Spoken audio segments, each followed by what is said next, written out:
Welcome to Dishin It with D. Welcome to my channel. If you're new to my channel, make sure that you hit that subscribe button. As you can see here, I have 500 in the back of me of balloons. Well, I started this channel in August of this year, and my goal for the channel was to reach 500 subscribers by the end of the year. Well, I made that goal a few days ago, and my daughter surprised me, and she brought me 500, the number 500 to celebrate that goal with me. So really super excited. My next goal is to hit 1,000. I think I'm at 521 now. So like I said, if you're new to my channel, make sure you hit that subscribe button so that you can become a part of our dishing family. Okay, so anyways, we're here today to talk about Love and Marriage Huntsville. Their last episode is going to air tomorrow. For season 6. Now, let me just say this. When season 6 started, I didn't necessarily think I was going to be invested in it, to be quite honest with you. And the reason why I say that is because I was like, the storyline is getting a little overplayed or played out with the Holts, right? Or now Melody Rogers and Martell Holt. It's getting a little bit, we're in the 6th season, we've heard about it, and it's really, like I said, it's kind of played out in my opinion. And also, a lot of this stuff is being played out on social media in advance of us seeing it. So when we see this stuff played out on the show, we already know what done happened, because if you're following them on social media, in blogs and what have you, we're blogging about it, whatever. It really doesn't feel like, it feels like it's old news, right? But nonetheless, we here for it. I mean, I'm going to be here for it. I'm going to watch it, you know. But I just didn't really have many high hopes for this season until I think the gem of this season, or the breakout stars of this season, is the Fletchers. I don't know about you all, but I love Nell and Chris Fletcher. I like Chris because Chris, he's all on TikTok, he's dancing and he's doing all this, you know, I mean, he got some moves, you know. And Nell, you know, she's got a runaway mouth and what have you. I just think that they are the breakout stars, and I love their union. I love that they are, like I say, they've been married for years, and I'm so invested now in their family. They have a little dysfunctional-ish niche going on with their family. And I really do think that these folks can have their own show. I'm invested with, like I say, it's a blended family, a black blended family where he had, you know, I think a kid or two. She had I think she had a kid, he had a kid, and then they came together and they had a couple of kids. So they got 4 kids, and some of the kids don't feel like one. There's always this one person that feel like they are the black sheep of the family, and it's actually Chris's daughter that is the one that feels like she has been kind of isolated. She's married to a white man. She just feels like she wasn't given the fair shake and you know, afforded all the luxuries and things. I think there's been a whole lot of stuff they're talking about. She didn't get a car, or not a car, but she didn't get a luxury car like a Mercedes, like all of them were gifted, the other kids were gifted and so forth. I just feel like they have a lot of trauma or unresolved trauma within their family that would make for great TV. And I just think I'm really thinking that they're just taking and stealing the show at this point. Because like I said, the rest of the folks, they don't have a whole lot their journeys have not really been that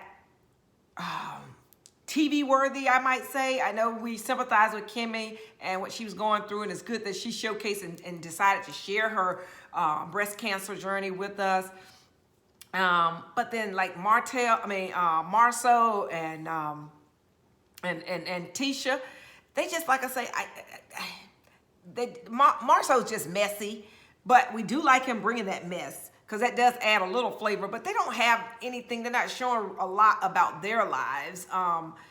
Don't really understand what's going on with them because, you know, they keep moving from house to house. So are they renting? They talking about they're going to build a dream home. We haven't seen anything but a patch of dirt, kind of like what Sheree was, or Sheree Whitfield on The Real Housewives of Atlanta was doing for some time.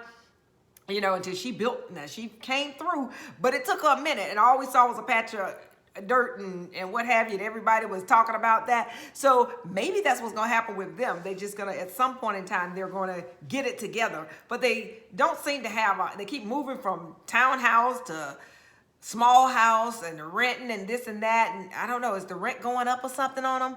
You know, but you can't think that rent was so high in Huntsville, Alabama, but anyways, so, you know, they got the black lounge, you know, but like I say, it's really not a whole lot to them. And I guess they, you know, Tisha was supposed to have that with her cousin when she came in and all that. But to me, it just, like I say, it wasn't enough to bring any meat, in my opinion, to the season.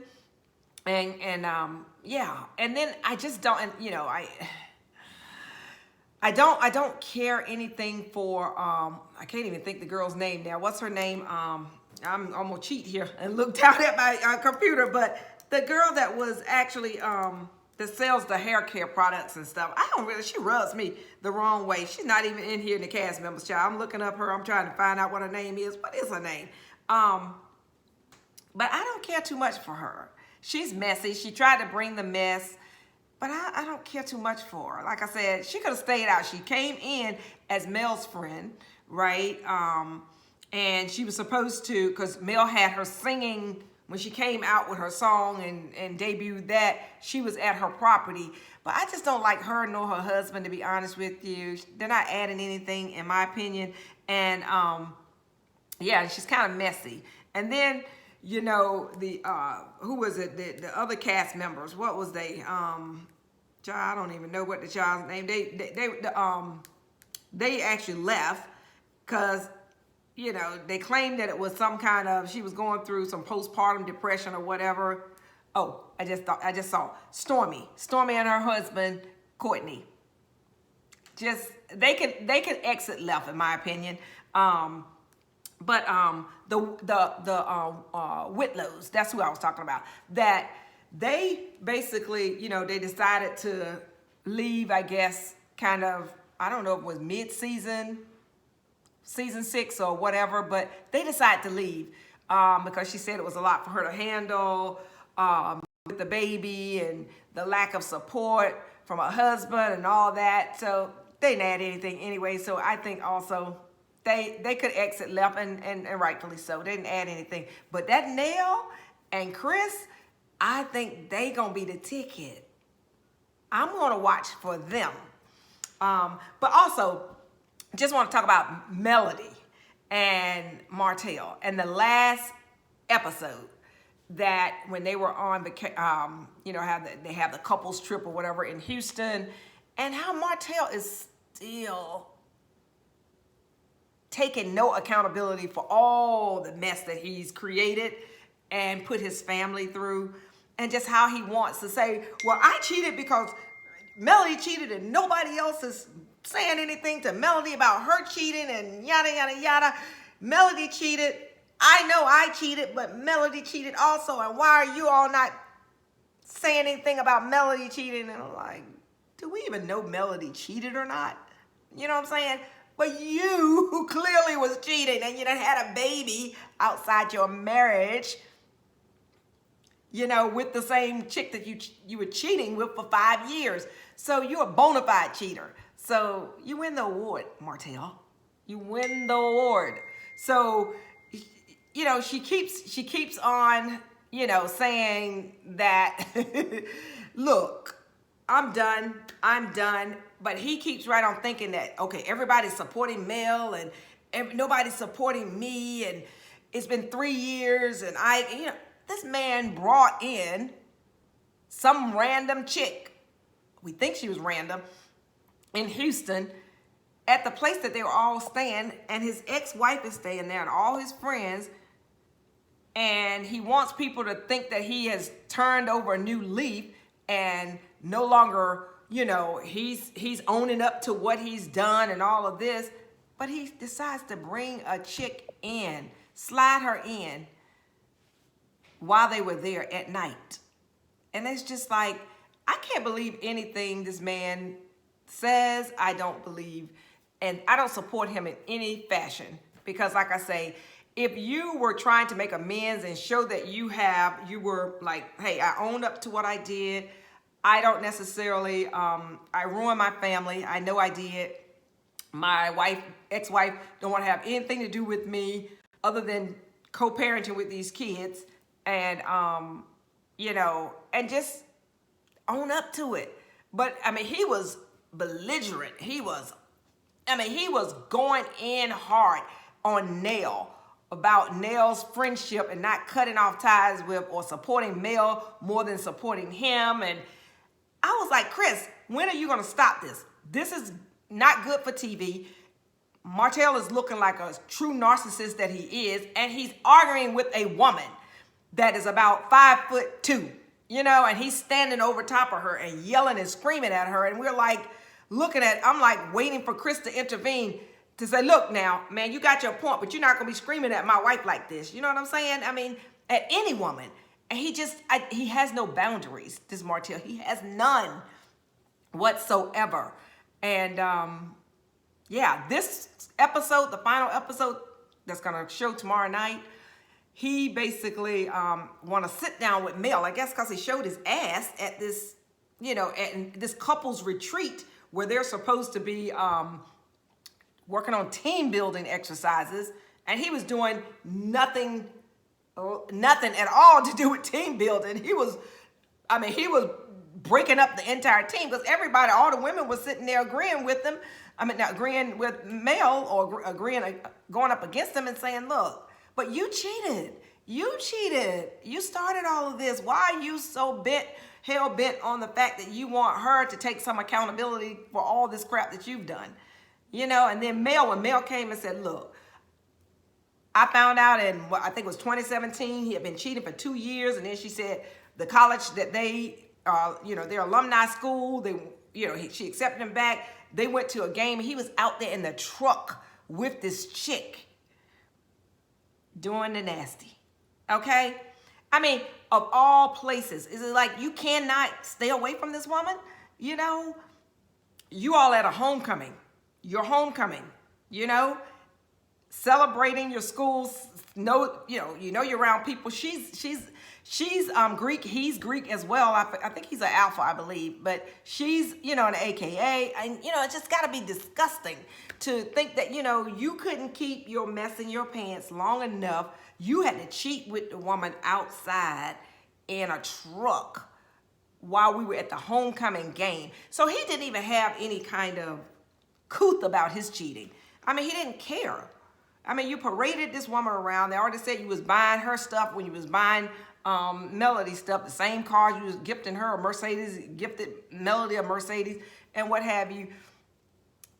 It's the ultimate disrespect. I mean, you can't get no lower than this. But he did. He went and had a baby with her. And that's when Mel said, I'm done. And she was out. God said, go.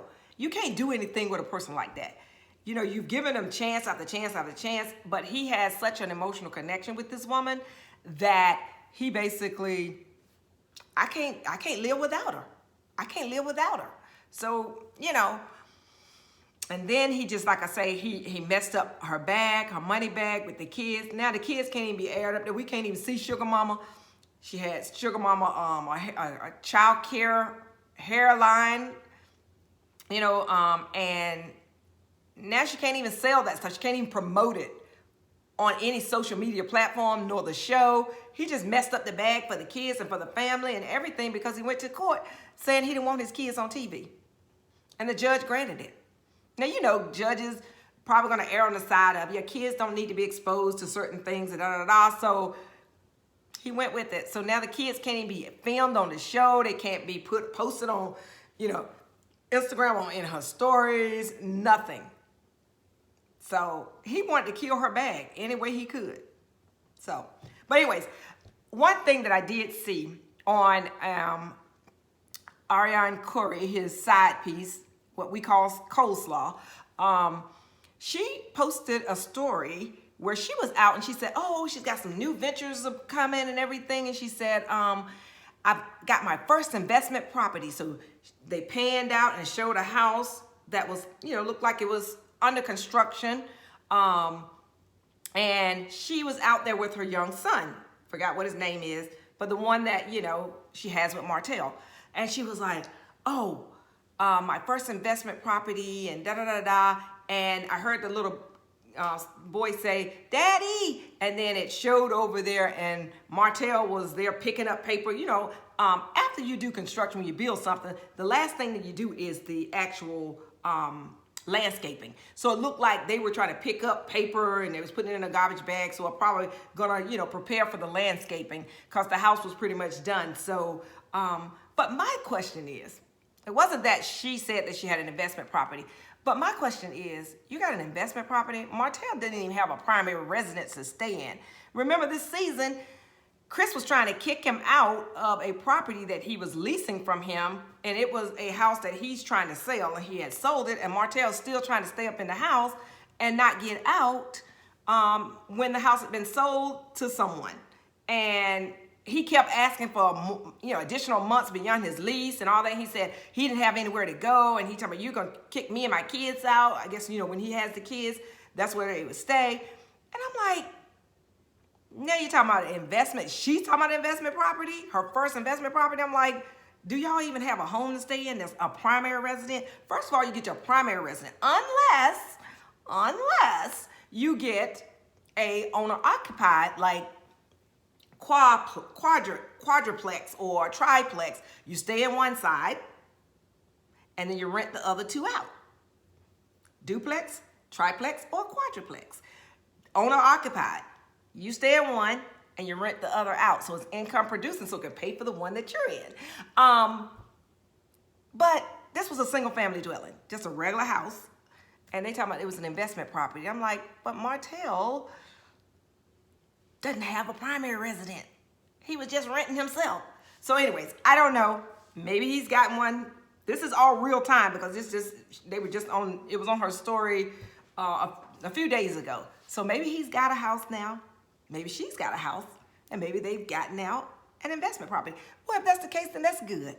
Because you know what? I know Ernest Wine ain't doing anything. I did see him. He tried to sell it at different festivals and things like that, but I don't know. I didn't buy any of it. I'm not planning on buying any of it, but anyways. So, but I'm real excited about this new show that's coming up, this last episode, because he and Melody is having a sit down. And he's saying he's throwing in the white, he's waving the white flag. When the white flags mean you surrendering, right? You want peace. You want peace. You want to make amends and all of that. And he says, Melody said, no, it ain't happening. Because you know what? Your white flags are not white flags. They're red flags that's going to war. Okay? Because you put on this facade that you're going to do right by me and the kids, but then in the background, you're already stirring up stuff. Like she said in the last episode, he put batteries in people's backs and, and have them going and going and going, and off of nonsense. Nonsense. So anyways, but it's going to be real good. I am really waiting, though, for the reunion. Okay, there was a lot of stuff going on this season, like I say, between Letitia and her cousin, and which, like I say, I don't know how much of that was drummed up for the show, but I don't care for Stormy and her husband Courtney. Real tired of Marcel and Tisha, but yeah, and I'm kind of tired of Martell and Melody's storyline as well. I hope for season 7, we see more of Nell and Chris and their family, because I think that's real good TV. And I would really like to see Melody with in a new relationship and have them show that as well, and have her bring him around and befriend all the men and the couples within their circle, their friend group, like Martell tried to do Sheree from Real Housewives of Atlanta. So that would really, and then to see how Martell would react to that. Her having a stable, healthy relationship and bring them in the friend circle. That'd be real good. Real good TV. Okay. I don't have anything else. That's all I got. Like I said, we're climbing in numbers here. We're at 521 now, subscribers. I did promise that once I hit 500, I'm going to go live. I am working on a live stream. I will announce it before I go live so that you can, make sure that you join. And I'm sure in 2024, we're going to have a whole lot of hot topics that we want to talk about, because you know what? The last quarter of 2023, with all these essay cases and bringing down Black Hollywood, Black New York, hip hop music, gave us a lot of stories to cover. But like I say, and I don't think we're over. We're not done yet. We're waiting. The judge has already ordered that 150 list of Jeffrey Epstein, whatever, list.